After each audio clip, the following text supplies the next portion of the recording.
Olá, meus amados irmãos, eu sou o presbítero Ed Carlos e mais uma vez a gente comparece aqui nas redes sociais, no YouTube, no Facebook, para transmitir o comentário das lições das escolas bíblicas do quarto trimestre, né?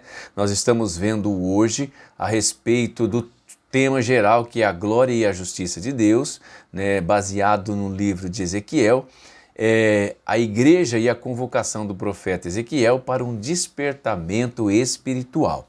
A lição de hoje que nós vamos ver é a lição de número 3, que ela fala sobre as abominações no templo, né? E eu gostei muito desse subtema que fala, né, que é a convocação do profeta Ezequiel para um despertamento espiritual. E aí, meus irmãos, todas as lições que Deus tem me dado graça para comentar, eu tenho levado ela assim para a exortação, no sentido de exortação, não apenas conhecer a história do povo de Israel, não apenas comentar, né, o contexto que o profeta Ezequiel viveu, o que Deus tratou com eles. Eu chamo as lições que Deus me dá graça de comentar como lições de aplicação pessoal. Porque, meus irmãos, é somente fazendo dessa forma é que vale a pena nós estudarmos a palavra de Deus. Tanto que lá na carta de Tiago, ele diz assim, que nós não devemos ser apenas conhecedores da Bíblia, da palavra, mas nós devemos ser o quê? Cumpridores da palavra, né? Então, se nós devemos ser cumpridores da palavra, do que adianta nós conhecermos toda a história do Velho Testamento, em particular do tema tratado pelo profeta Ezequiel, o seu tempo de ministração da mensagem de Deus ao povo de Israel, e a gente não colocar em prática? Se nós fizermos dessa forma, a única valia que vai ter para nós não será outra, a não ser ter o conhecimento da história. Então é por isso que a Bíblia diz que aquele que tem o dom de exortar, que faça deliberadamente. E se eu tenho, uma alegria de falar assim que Deus me deu um dom, e isso até eu mesmo reconheço, sem modéstia nenhuma, foi o dom de exortar. Nossa, eu tenho uma facilidade muito grande em exortar a respeito de tudo e principalmente no que concerne a obediência à palavra de Deus, né? Eu trabalho com jovens, inclusive, e eu me surpreendo muitas vezes que do nada, de uma palavra, eu tiro meia hora, 40 minutos, uma hora de exortação, né, para que a gente coloque esses jovens no caminho, e com as coisas de Deus não é diferente, mas tá bom? Mas vamos ao tema de hoje que nós vamos tratar, as abominações do templo. Irmãos, templo, ele se refere à igreja, ao espaço que nem nós já vimos em outras lições do trimestre passado. O templo, ele se refere à parede, tijolos, né, o local onde nós comparecemos para adorar a Deus. E aqui a Bíblia fala em abominações no templo. Você já parou para pensar nesse tema, abominações que acontecem no templo? Aí eu queria te perguntar, né, você que me assiste pelo Facebook, você que me assiste pelo YouTube, será que as abominações no templo que menciona o profeta Ezequiel, será que ela aconteceu somente nos tempos de Ezequiel? E hoje, a nossa geração, a neotestamentária, será que ela não comete nenhum tipo de sacrilégio ou de abominação no templo? Eu tenho comigo um espírito pentecostal, né? Apesar de hoje eu estar congregando em uma denominação que é tradicional, ela não é pentecostal, Deus sabe por quê, mas eu tenho na minha alma o poder do Espírito Santo, nunca vou deixar disso, nunca vou deixar, aprendi assim, foram 30 anos, né, cultivando esse desejo pentecostal na minha vida, né, ainda que muitos não levem a sério esse poder pentecostal, ele jamais vai sair da minha vida. Então eu sou um crente que congrego numa igreja tradicional, mas eu sou pentecostal e trato o pentecostalismo com muita sabedoria, não com ignorância, tá certo, irmãos? Trato o poder pentecostal do Espírito Santo com muito temor, com muita graça de Deus e na unção do Espírito Santo. tá certo? Então que fique bem claro isso para os irmãos. E aí, meus irmãos, então entrando no tema de hoje, abominações no templo. Como eu disse, será que era só no tempo de Ezequiel que acontecia as abominações no templo? Ah, alguém pode falar que sim. Se você ler o livro de Ezequiel, é fantástico. Uma das coisas que eu mais admiro no livro de Ezequiel, admiro tudo, né? O Vale dos Ossos Secos, aquela advertência que Deus dá, se não me falha a memória, no capítulo 33, que é para a gente avisar o ímpio, né, do seu mau caminho. Tem outra também, eu não me recordo agora o capítulo, mas se me apertar, vou me lembrar, que é onde Deus trata, né, a respeito de quando o diabo era anjo lá no céu, né?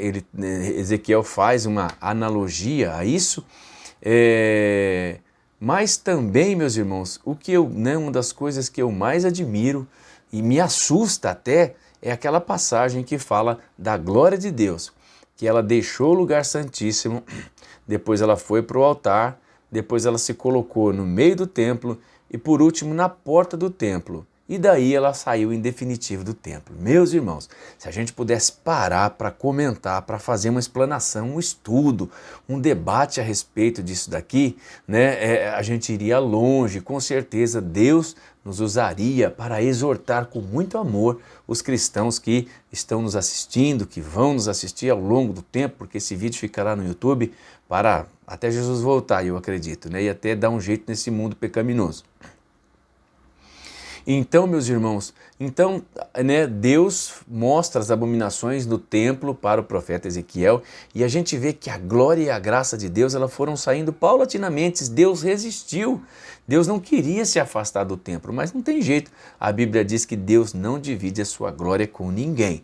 E quando o homem coloca a glória do homem lá, que são as suas invenções, e começa a dividir com o culto a Deus, foi o que aconteceu com o povo de Israel.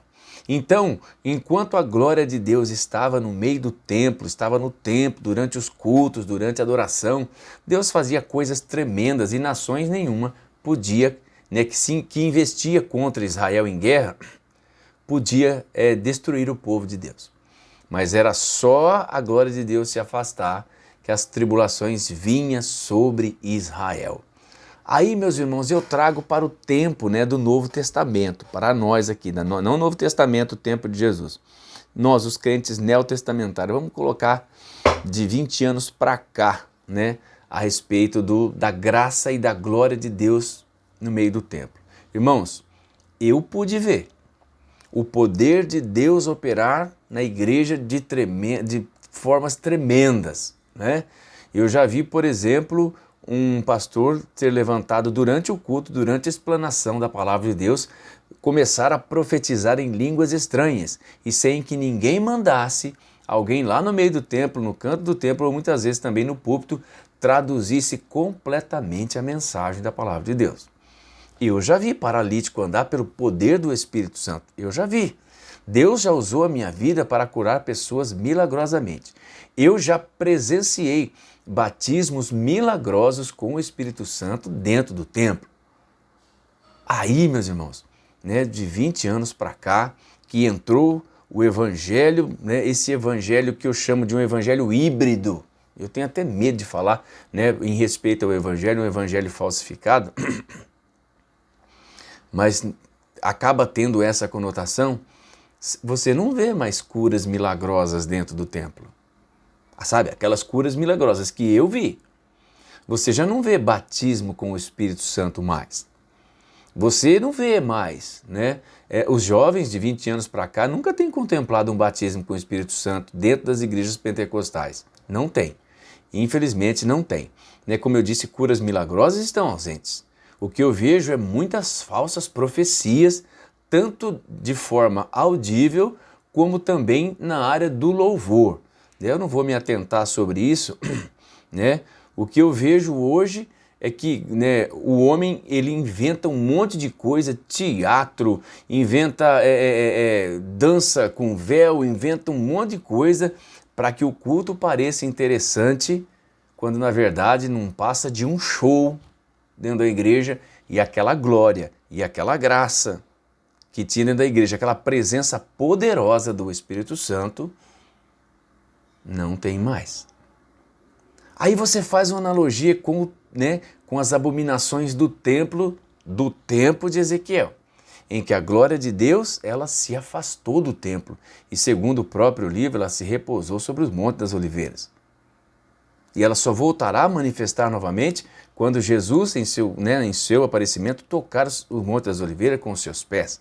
A Bíblia diz que esse monte vai se fender em duas partes e a glória voltará. Mas não vou falar sobre isso aqui.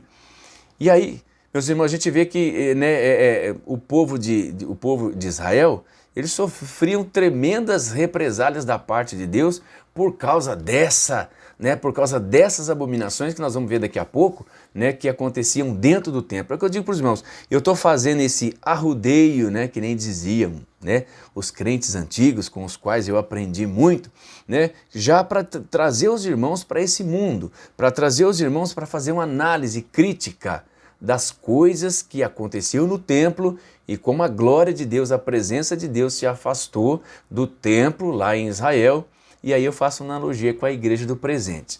Se eu e os irmãos que são mais antigos, aí 30 anos de fé para frente, viam essas coisas que aconteciam no meio da igreja, aquela alegria tremenda, além das manifestações poderosas espirituais que aconteciam, a gente sentia a glória e a graça de Deus durante os cultos. Eu me lembro, não sei se os irmãos me conhecem, se eu já falei aqui, mas eu moro na cidade de Ourinho, estado de São Paulo. Então nós fazemos divisa com o estado do Paraná. Realmente é só um rio que separa o estado do Paraná com o estado de São Paulo. Eu estava dentro de uma igreja pentecostal na época que eu sempre fui membro dessa igreja durante a vida toda espiritual. E eu me lembro, meus irmãos, que estava vindo aqueles pregadores de fora, parece assim, eles convidam de longe, e quanto mais longe, mais poder o pregador tem. Parece que é dessa forma. Quanto mais longe o cantor, parece que mais ungido o cantor é. E estava vindo um doutor pregador de fora na igreja, e aquele dia, eu não sei o que aconteceu, eu acredito que foi providência de Deus, aquele pregador não veio, sei lá, perdeu o avião, porque tinha que vir de avião. Era de tão longe que tinha que perder, ele tinha que vir de avião, senão não chegaria a tempo, porque era um pregador de renome, e ele muito concorrido, agenda muito cheia, então ele teria que sair na última hora, então ele teria que vir de avião. Parece que ia ter Curitiba e alguém em Curitiba ia pegar ele lá. Pois bem, aí esse pastor acabou avisando que ele não viria. Aí, meus irmãos, veio um pastor da cidade de Jacarezinho, Veio um pastor, não vou citar a denominação aqui, mas veio um pastor da cidade de Jacarezinho, que é vizinho nosso aqui, dá 30 quilômetros de Ourinhos. Irmãos, aquele pastor, aí o culto, os louvores, aquela parte inicial do culto. Aí, meus irmãos, o pastor leu a palavra de Deus e de costume das igrejas pentecostais, lê a mensagem, o tema que vai ser tratado, e em determinado momento, logo após a leitura dessa mensagem, o pastor faz uma oração, então, para iniciar a explanação dessa mensagem, daquele tema que foi lido. Meus irmãos, quando esse pastor começou a orar, meus irmãos, a igreja inteira foi invadida, que aparentemente como um vento tempestuoso que aconteceu, só não teve línguas de fogo. Mas foi uma glória tão grande como se fosse um lençol assim, que desceu do púlpito e varreu a igreja. E a igreja glorificou ao Senhor por mais ou menos 40, 50 minutos e não houve pregação. Não houve pregação. Porque foi uma coisa misteriosa e foi uma coisa agradável, mano. Não foi manifestação da carne. Foi uma coisa agradável que invadiu a igreja, que a igreja glorificou a Deus por mais de 40 minutos de forma ininterrupta. E assim que aquela manifestação poderosa apagou, os crentes começaram a voltar ao normal e aquele pastor fez apenas uma oração de encerramento e o culto transcorreu para o seu final. Então, por que eu estou dizendo tudo isso, meus irmãos? Para mostrar para os irmãos que são mais novos que essas coisas, essas experiências espirituais tremendas aconteciam no meio da igreja através da vida dos crentes. E de 20 anos para cá, não tem acontecido mais. Será que se nós fizermos uma analogia com o templo, com as abominações do templo, que a glória de Deus saiu de dentro do templo, será que nós não estamos vivendo a mesma situação? Se os milagres, se as coisas poderosas de Deus não estão acontecendo mais no meio do seu povo, que nem eu pude ver, eu pude sentir, eu pude ouvir, eu pude contemplar, será que também não está acontecendo aí uma abominação nos nossos templos nos dias de hoje? O que os irmãos acham que pode estar acontecendo verdadeiramente no templo nos dias de hoje? Será que essas coisas não estão acontecendo mais no meio da igreja, meus irmãos? Foi porque nós estamos cometendo algum tipo de abominação no meio da igreja do Senhor? E aí, como a glória saiu lá, a glória também saiu de nós nos dias de hoje. Meus irmãos, não vamos tapar o sol com a peneira. Muitas vezes eu encontro pessoas que resistem a esse tipo de explanação e querem argumentar, como um pastor falou para mim uma vez assim: Deus está operando no meio da igreja, só cego que não vê. Tá certo que eu uso óculos, mas sem óculos eu enxergo muitas coisas. Mas espiritualmente eu não preciso de olhos carnais para ver. Basta abrir os ouvidos e os olhos espirituais que nós vamos ver o agir de Deus no meio da igreja. Eu só não quis desafiar nem respeito à autoridade do pastor na igreja, mas me deu vontade de dizer assim para ele: me mostra aí nos últimos 10 anos quantos foram os batismos com o Espírito Santo no meio dessa igreja, quantos foram os dons espirituais manifestados no meio do povo, quantas curas milagrosas aconteceram aqui na hora do culto. E quando eu falo de cura milagrosa, meu irmão, na hora do culto, eu não estou me referindo a uma cura por dor de cabeça, por dor de garganta. São aqueles cânceres que são explodidos ali na hora, quando, que eu já tive a oportunidade de ver quando se faz uma simples oração pelo menor dos servos da igreja, que estão ali na hora do culto. Essas coisas não acontecem mais, mas eu não quis desafiar o pastor, eu não quis atentar contra ele, que eu sabia que isso poderia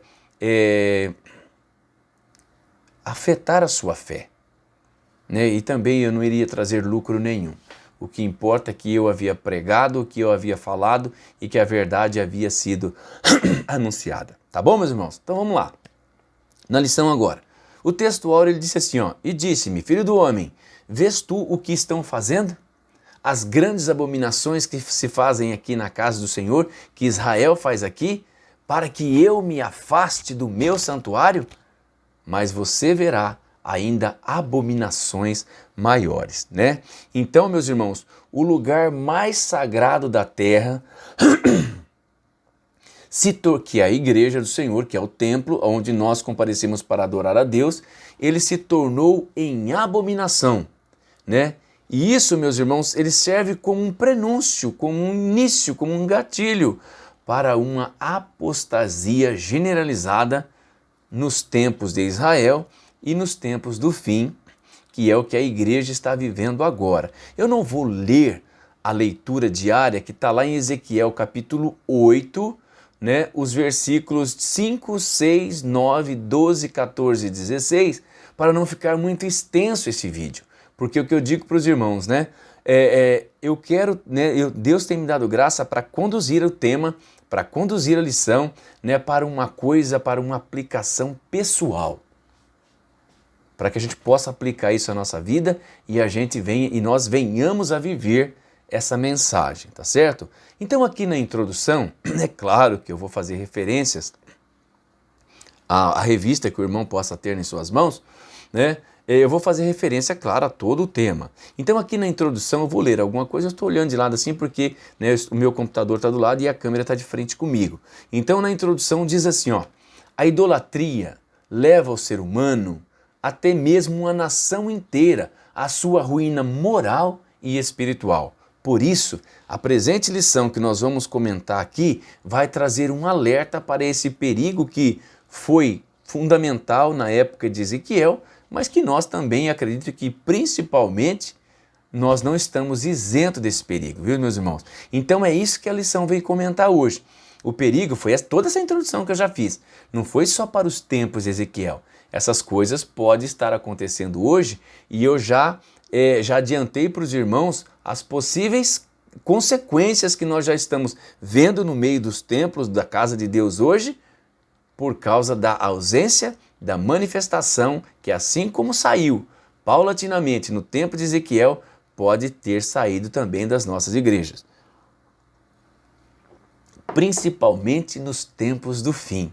Infelizmente, é muito triste. Então, meus irmãos, À luz dessa imagem, essa lição tem o propósito de levar os crentes em Cristo Jesus a examinar o que, a respeito da ruína moral, espiritual e da idolatria. Então, meus irmãos, eu trago para os irmãos aqui, neste comentário, desta lição da palavra de Deus aqui, o significado de idolatria. Sabe o que quer dizer idolatria, meus amados? Quer dizer, olha, a ação de cultuar os ídolos, ou culto que se faz aos ídolos, excesso de amor e admiração demonstrada de maneira exagerada a algo ou alguma coisa que não seja o nosso Deus. Por isso que a Bíblia diz: buscai ao Senhor enquanto se pode achar e invocai-o enquanto está perto, Essa palavra idolatria, ela é de origem grega, que significa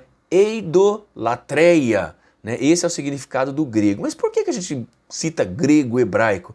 É porque no nosso português, que é remendado, são várias junções de línguas, é latina, é dos bárbaros e também do português, aí fez e virou o nosso português que a gente tem hoje aqui.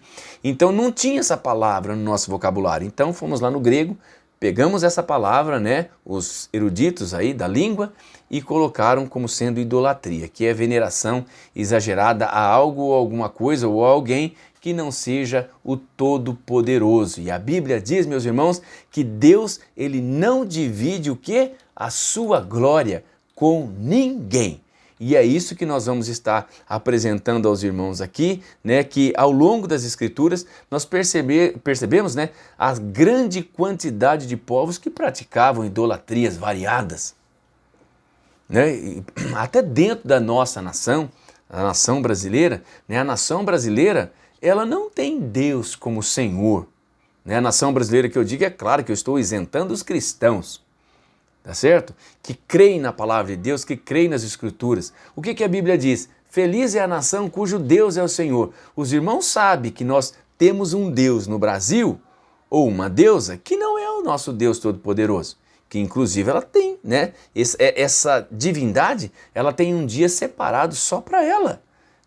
E o Brasil, em tese, na totalidade, apesar de se considerar um país cristão, coloca também uma outra divindade, que não é o nosso Jesus, que não é o Deus Todo-Poderoso, que não é o Espírito Santo, como aquela divindade que vai salvar e que muitas vezes não precisa de Jesus. Então, a gente vê que ao longo dos séculos, muita gente viveu idolatria, e no Brasil a gente também vive uma idolatria que muitos não querem aceitar, mas que na verdade é idolatria. E é só, meus irmãos, a adoração, a veneração às imagens de escultura que é idolatria? Não, qualquer coisa que você coloca como, vamos dizer assim, objetivo da sua adoração incondicional, da sua dedicação incondicional, do seu amor incondicional, é idolatria. Seja filho, pai, mãe, esposa, carro, empresa, o que for,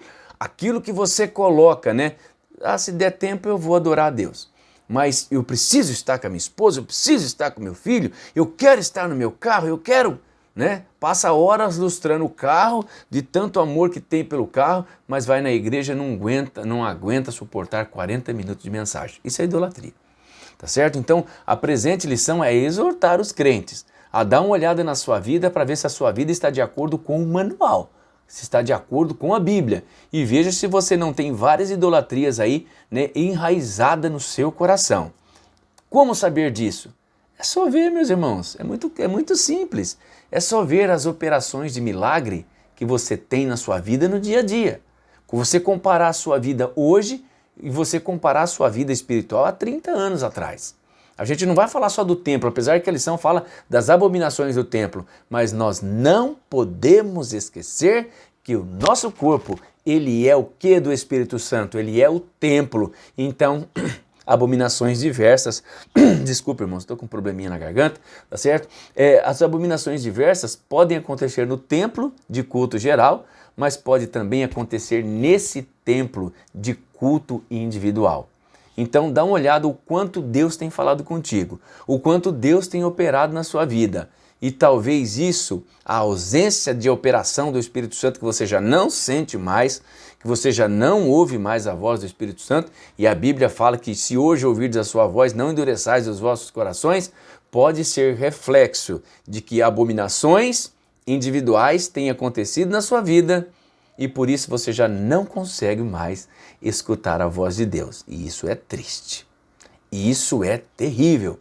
Tá certo, meus irmãos? Para aqueles que acreditam que são cristãos verdadeiramente. Então isso é um sinal. Isso é um sinal.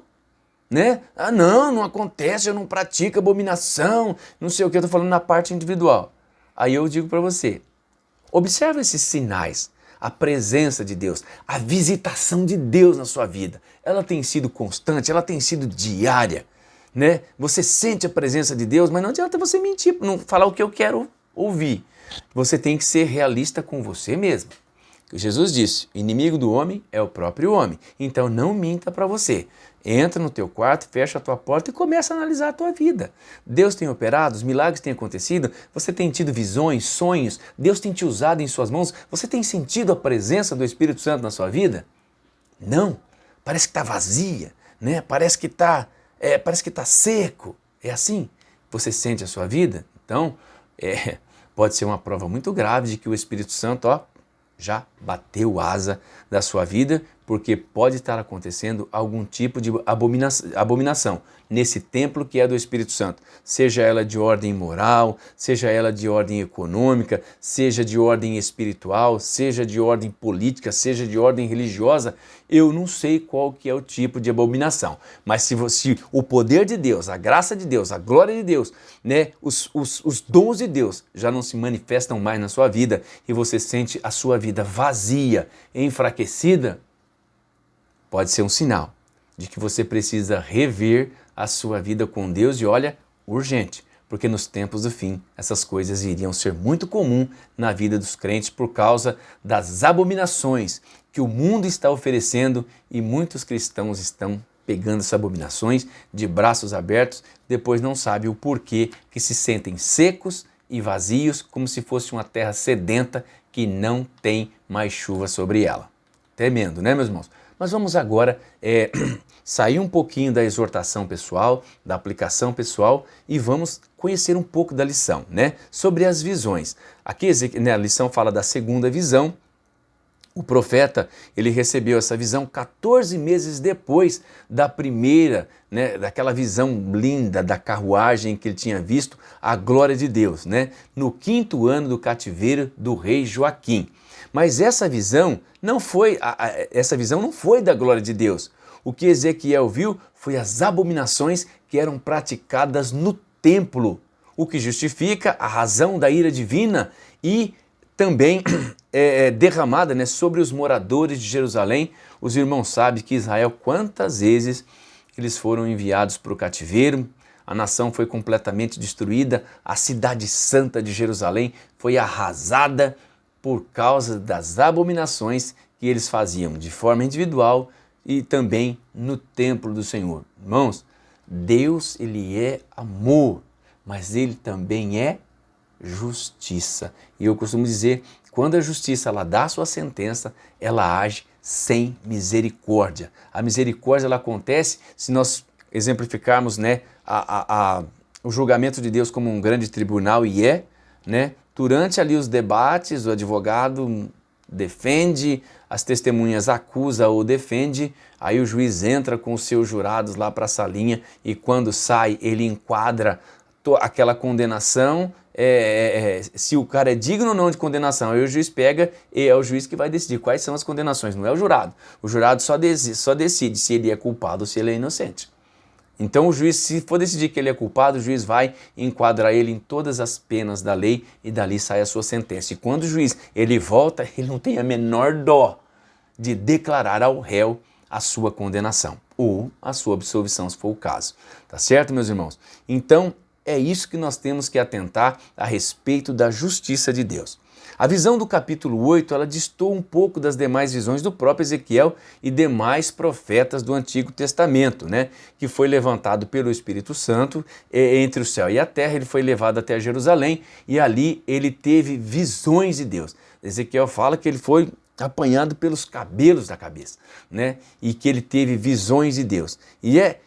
E ainda, meus irmãos, né, as visões de Deus mostram fatos que estão acontecendo no ato da revelação e que ainda vão acontecer a curto, médio e longo prazo, até mesmo no contexto escatológico.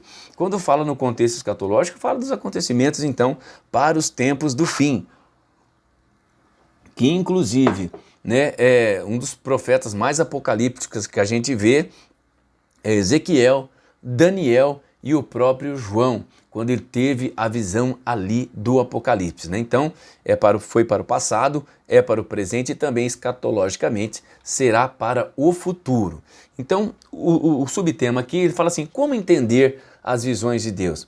Ezequiel ele foi transportado, né, em espírito lá para a Babilônia, para o Templo de Jerusalém.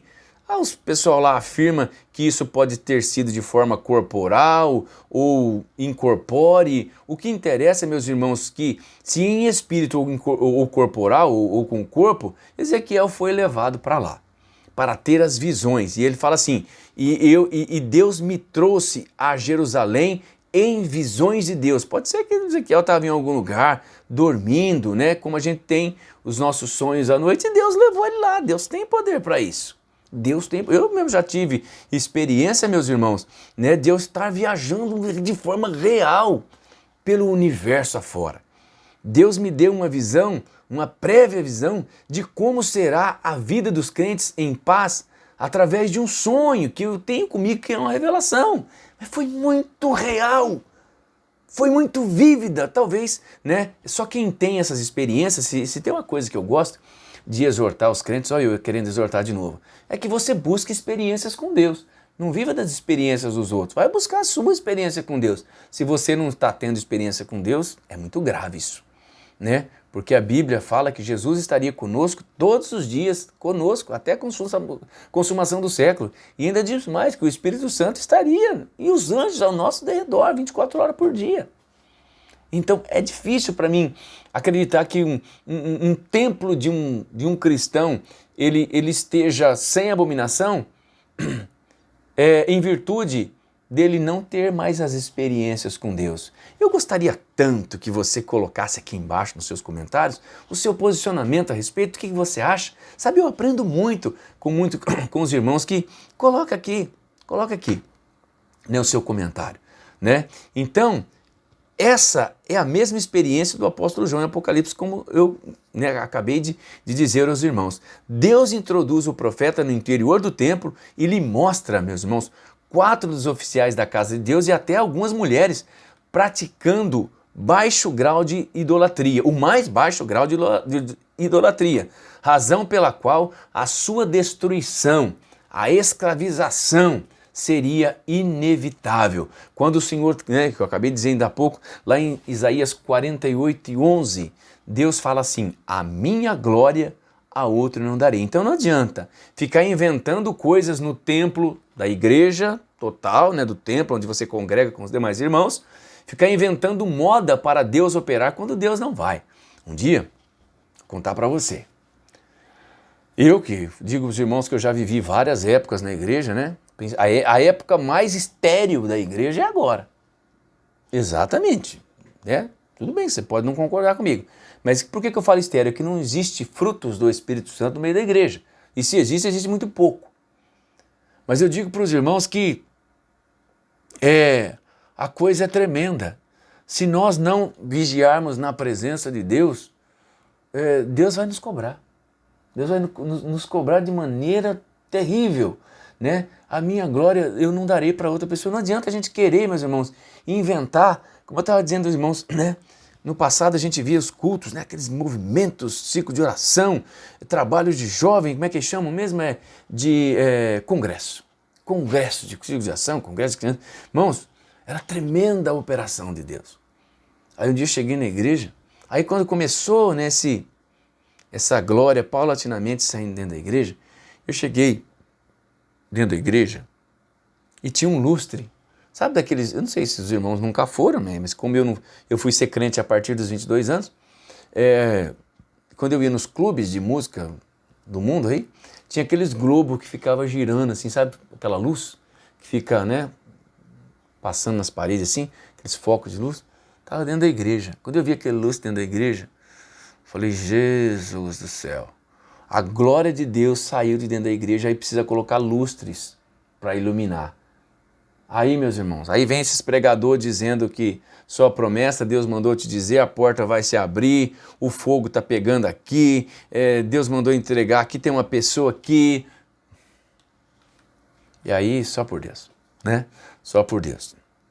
Sobre as abominações, meus irmãos, né, que nós estamos comentando aqui, é um alerta para que a igreja olhe para o seu templo primeiramente, né? Porque Jesus falou assim, não adianta você querer tirar a trave que está no olho do teu irmão e não ver, né, o cisco que está no olho do teu irmão e não ver a trave que está no teu olho. Então não adianta a gente ir lá também criticar a igreja que Deus não faz isso, que Deus não faz aquilo, porque talvez o empecilho esteja sendo nós. Olha o seu templo primeiro para ver se você está dando fruto para a glória de Deus, para depois você criticar as possíveis abominações que acontecem dentro da casa de Deus. Pode acontecer possíveis abominações? Pode sim. A gente vê aqui, meus irmãos, que dentro da casa do Senhor, o pessoal adorava um Deus chamado Tamuz. As mulheres choravam por ele, né? Os sacerdotes de Deus, eles desenhavam animais impuros na câmara da casa de Deus, de forma escondida, de forma que vamos falar assim, né, os frequentadores do templo, o povo de Israel, não conseguia ver. Deus fez Ezequiel cavar a parede, fazer um buraco para chegar a ter acesso naquilo que os anciãos, que os sacerdotes faziam dentro do templo, ali na redoma.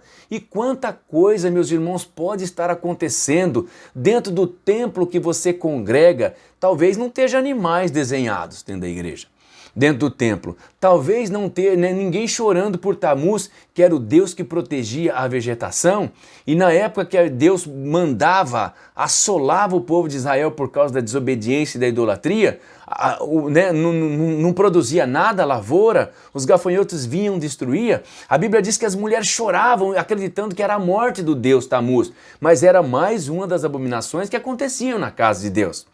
E nos locais secretos, nas câmaras secretas da igreja, do templo, que os 70 anciãos, que os sacerdotes praticavam abominações, foi um dos possíveis motivos pelos quais a glória de Deus ela deixou o lugar santíssimo. Será que dentro das igrejas modernas não está acontecendo nenhum tipo de abominação que acontece às escondidas? Eu sei que existem reuniões secretas na igreja em que a maioria dos cristãos não participa, é só ali um colegiado, né? Tá certo que eu acredito que, né, tem coisa que realmente precisa de um ministro, né? Não foram a humanidade inteira que foi chamado para ser discípulo, mas foram 12, e eles faziam os concílios e ali se decidiam. Mas tudo que se decidiam ali eram transparentes aos crentes. Eles escreviam nas cartas, eles enviavam os seus discípulos, os seus apóstolos, para dizer à igreja tudo aquilo que estava sendo decidido. Na sua igreja, no templo que você frequenta, tudo aquilo que se decide ali, mas 100% dos comentários dos que se decide é levado ao conhecimento da igreja. A igreja fica sabendo. Os recursos financeiros que entram dentro da igreja é colocado num painel para que todos os crentes vejam. As coisas que são compradas na igreja, você fica sabendo antes que seja comprada, você dá o seu voto de apoio para que, né? Enfim, meus irmãos, né? Então diversas abominações. O crente coitadinho pequenininho é excluído. O crente coitadinho, pequenininho, fraquinho, é difamado na hora do culto por causa de um pecado que cometeu, mas os grandes nem sempre. Os pequenininhos muitas vezes que estão na liderança de algum trabalho, de alguma obra, mas por causa de um momento de vacilo, por falta de vigilância, ele é retirado da comunhão, ele é retirado da sua missão, do objetivo que ele tinha pelo qual ele foi chamado, sei lá, ser um líder de alguma coisa, de algum grupo. Ele é tirado imediatamente, ele é excluído. Em algumas, ele nunca mais volta. Ele nunca mais volta. Mas eu já vi os grandes aprontarem e voltarem a ocupar o lugar que eles ocupavam. Meus irmãos, como eu disse, a graça que Deus me dá é para levar a lição para um cunho de aplicação pessoal. Não é só para conhecer a história, não. Tá certo, meus irmãos? Mas eu não vou me alongar muito aqui, porque a lição já está passando aí de 40 minutos, e eu sei que uma palestra aí é 40, 50 minutos, a gente não pode mais passar disso daí. Então, meus irmãos, as abominações aconteceram no tempo de Israel, no tempo de Ezequiel, Deus usou o seu profeta para falar as abominações, e hoje ainda existem profetas dentro da casa de Deus que conhecem as verdades, mas por covardia ou por querer preservar a sua posição, ele não fala. Ele fica com a sua boca calada, porque se ele falar, com certeza ele vai perder a sua posição, ele vai ser excluído, ou se não ser colocado no banco do esquecimento dentro da igreja e nunca mais. E nunca mais ele volta. Não seria um tipo de abominação que pode estar acontecendo dentro da igreja? Dá uma olhada, vê os milagres. Meus irmãos, eu não estou aqui fazendo críticas, mas eu estou querendo conduzir os irmãos a fazer uma análise, uma introspecção no seu templo e uma introspecção lá no templo que você frequenta, junto com os demais irmãos. Os milagres estão acontecendo? Não está. Os batismos com o Espírito Santo não estão acontecendo? Não estão. Por que será? Por que será? Será que nas câmaras secretas da igreja não estão acontecendo abominações que estão impedindo o operar de Deus no meio da igreja?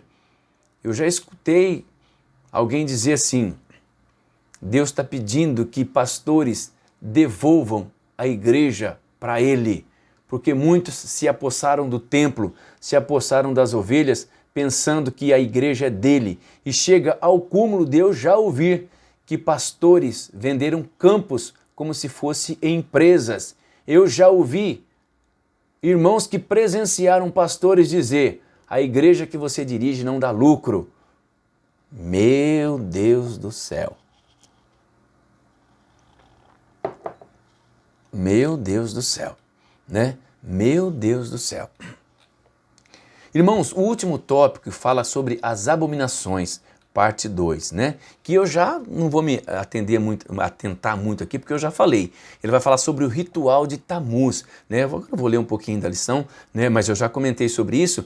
Tamuz era uma divindade babilônica de origem suméria, né? O deus da vegetação e dos rebanhos. A crença pagã era que ele ficava 6 meses morto no submundo no período da seca e 6 meses vivo, né, no período das chuvas. Aí fica fácil, né? Vem a chuva, Deus ressuscita. Então não precisa fazer nada.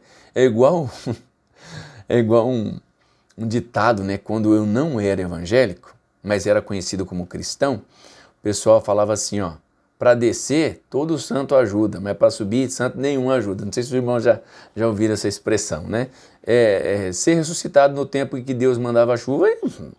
Deus manda a chuva, aí o Deus ressuscita e a glória que era para ser para Deus, o agradecimento que era para ser para Deus, aí joga para o Deus Tamuz e quer que Deus aceite um negócio desse. Ah, meu Deus do céu! Que falta de entendimento é esse, né? Dos crentes daquela época, né? E dos cristãos a partir de hoje, né? Da data de hoje, né? Então fica fácil. Assim então, era realizado anualmente um ritual de lamento pelas carpideiras em favor de Tamuz, né? No segundo dia do 4º mês, para que ele ressuscitasse e fizesse chover. Sabe quem é que fazia isso? Quem que fazia isso? O povo de Deus, que viu tantos milagres acontecer. Os crentes, né, nos dias de hoje, que transferem a glória de Deus, né, que é para Deus, para o homem. O povo de Deus fazia isso. Então, meus irmãos, uma coisa terrível é quando, muito perigosa, é quando o crente endurece o coração. Aí ele não sente acusação de nada. Né? Ele não sente acusação de nada. Para os irmãos ver, eu vou fazer uma analogia um pouco barata aqui, mas tem um fundamento. né? Para os irmãos ver como que os cristãos estão insensíveis hoje, tanto que Deus fala assim, ó, deixa eu tirar o coração de pedra, deixa eu colocar um coração de carne aí. Eu sou do tempo, né, que quando a igreja ia fazer alguma construção, sei lá, fazer alguma coisa que dependia da ajuda mútua dos crentes, os irmãos falavam assim, olha irmãos, se você sentir de Deus no seu coração, você colabore com esta obra. E os irmãos colaboravam. Eu fiz essa experiência, eu dirigi uma igreja um determinado tempo, por um curto período. E eu me lembro que nós fizemos uma reforma na igreja, eu e um outro irmão abençoado, cheio do Espírito Santo. Chegou um tempo, meus irmãos, né, da reforma na igreja, mas reformando a igreja ficou linda por dentro. Ficou linda, cadeiras novas. Chegou uma época que eu tive que falar para os irmãos, para de trazer dinheiro. E era uma igreja que tinha 20 e poucos membros. Eu falei, irmão, já deu, sobrou, está sobrando, para de trazer dinheiro. Porque a presença de Deus na vida dos irmãos, eles tinham uma sensibilidade muito grande para com as coisas de Deus e coisas do Espírito Santo, porque o Espírito Santo era tremendamente presente na vida deles. Hoje, eu vou falar para você, irmão, se você falar assim para é claro que não estou generalizando, não são todos os crentes. Olha, quem sentir de Deus hoje colaborar com essa obra, eu vou dizer para você que você vai ter dificuldade, né, em que realmente as pessoas venham ajudar, né, ajudar a obra de Deus, porque a sensibilidade hoje está muito pequena, tá certo, meus irmãos? Outra coisa, né, que os judeus faziam, que era uma abominação muito grande, era a adoração, além do Tammuz aí, né, que choravam pelo Tammuz aí, eles também adoravam o sol, né, que é o que a Bíblia diz lá no livro de Romanos, capítulo 1, a partir do versículo 18, né, que adoravam mais a criatura do que o Criador, que é eternamente. Amém. Não é assim que a Bíblia diz lá? Isso era uma afronta a Deus, os caras adoravam o sol. E realmente, irmãos, o sol, se você não tiver conhecimento de Deus, ele é um astro potente, porque às vezes quando está aqueles calor aí de 40 graus, você vê que você corre do sol, porque o poder dele é muito grande. Segundo a ciência, aproximadamente 100 bilhões de bombas atômicas explodem no sol, no núcleo do sol, por hora. 100 bilhões de bombas atômicas. Meu Deus do céu. Meu Deus do céu, é incompreensível para a mente humana o tamanho do poder do nosso Deus. E a própria ciência fala que o Sol é uma estrela de quinta grandeza. Misericórdia. Misericórdia. Já pensou, irmão, o tamanho do nosso Deus? Eu fico abismado só de pensar no tamanho do nosso Deus. Por isso eu vou lutar, meus irmãos, com unhas e dentes. Eu vou lutar, porque a Bíblia diz assim que importa que por muitas tribulações a gente entre no reino dos céus. Eu quero conhecer esse Deus, eu quero glorificá-lo, eu quero abraçá-lo, eu quero honrá-lo, eu quero fazer tudo isso no futuro. Mas eu tenho que fazer também no presente, eu tenho que ser dedicado a Deus, eu tenho que ser temente a Deus, eu tenho que glorificar esse Deus porque Ele é maravilhoso. Muitas vezes na minha casa, aos domingos assim, que eu trabalho de segunda a sexta, ou sábado, tá aquele sol tranquilo, né? Eu pego a minha moto, vou pro meio da natureza. E lá eu passo horas em contemplação, glorificando a Deus, cantando louvores, lendo a Bíblia, glorificando a Ele pelo que Ele é. E o povo de Israel, que viu os milagres, que conhecia a história da sua libertação do Egito, que, né, teve a história de Moisés, os 10 mandamentos, né, Abraão, né, as 10 pragas, adoravam o sol. Resultado, sabe o que é o resultado disso? Conformismo. Resultado disso é amizade com o mundo. Tudo isso, abandono das coisas de Deus, apego às coisas materiais. Você quer saber uma coisa que está desviando muito os crentes, deixando o Espírito Santo entristecido, está afastando os crentes da leitura da Bíblia e da oração? As mídias sociais. Instagram, Telegram, Facebook, TikTok, Kawaii ou Kwai, não sei qual que é a pronúncia correta, Facebook, YouTube, olha, isso aí é um tipo de idolatria moderna que está roubando a presença de Deus da vida de muitos cristãos e está fazendo com que esses cristãos vivam em um espaço de sequidão espiritual, né, de sequidão espiritual, e essas pessoas já não sentem mais a glória e a graça de Deus e vivem uma vida extremamente vazia. Então, meus irmãos, eu não vou continuar, eu acredito assim que o que nós poderíamos atingir com o cunho dessa lição, nós o fizemos, né? E o que nós aprendemos com isso, meus irmãos, né? Nós aprendemos com isso que Deus não divide a sua glória com ninguém. Nós aprendemos as coisas principais, que é nós olharmos para a igreja, olharmos para a nossa vida e ver se a semelhança do povo de Israel, nós não estamos cometendo abominações nesses dois templos, que assim como a glória de Deus, ela se afastou do templo de Israel, ela também tem se afastado dos templos que nós vivemos hoje, onde nós congregamos com os nossos irmãos em comunhão, porque os milagres não acontecem mais como igreja, mas também esses milagres já não acontecem mais na nossa vida de forma individual. É hora de nós vermos o que está acontecendo antes do ressoar da última trombeta, porque o Senhor aparecerá no céu com poder e grande glória, e diz a Bíblia, com rijo clamor de trombeta. Meus irmãos, e a ira de Deus não será fácil suportar. Se Deus ele se irava contra o povo de Israel nos tempos, né, do Antigo Testamento, por causa da sua idolatria e por causa dos seus pecados, só por isso Deus se irava contra eles e mandava eles para o cativeiro e quase não voltava ninguém. Você imagina a nossa geração, nós cristãos neotestamentários, por quem o próprio Filho de Deus foi moído pelos nossos pecados. A Bíblia fala assim que Deus se agradou em moê-lo por causa do seu amor pela humanidade, conforme João 3,16, que Deus amou o mundo inteiro, que deu o seu Filho unigênito para que todo aquele que nele crê não pereça, mas tenha a vida eterna. Oh meu Deus, Deus está dando a vida eterna para nós, nos oferecendo para que simplesmente nós venhamos a honrá-lo e viver todos os seus mandamentos e termos uma vida eterna. E a gente está trocando pelas coisas efêmeras. Mas sabe, meus irmãos, só para encerrar, a Bíblia diz assim que o Deus desse século, cegou o entendimento de muitos, para que não lhes resplandeçam toda a glória e os benefícios do Evangelho. E aí, meus irmãos, você já imaginou, se Deus derramava a ira dele no povo de Israel, imagina nós que crucificamos o Filho dele na cruz do Calvário, através dos nossos pecados. A Bíblia diz que todos os nossos pecados estavam sobre ele. A sua carne enfermou por causa dos nossos pecados. O Filho de Deus. Você já imaginou o que vai sobrar para nós se nós formos desobedientes e profanarmos o templo do Senhor e profanarmos o nosso templo individual? Você já imaginou? Eu não quero nem imaginar. O que eu quero é crer na palavra de Deus e com muito esforço, com muita luta, fazer a obra de Deus enquanto é tempo. Tá bom?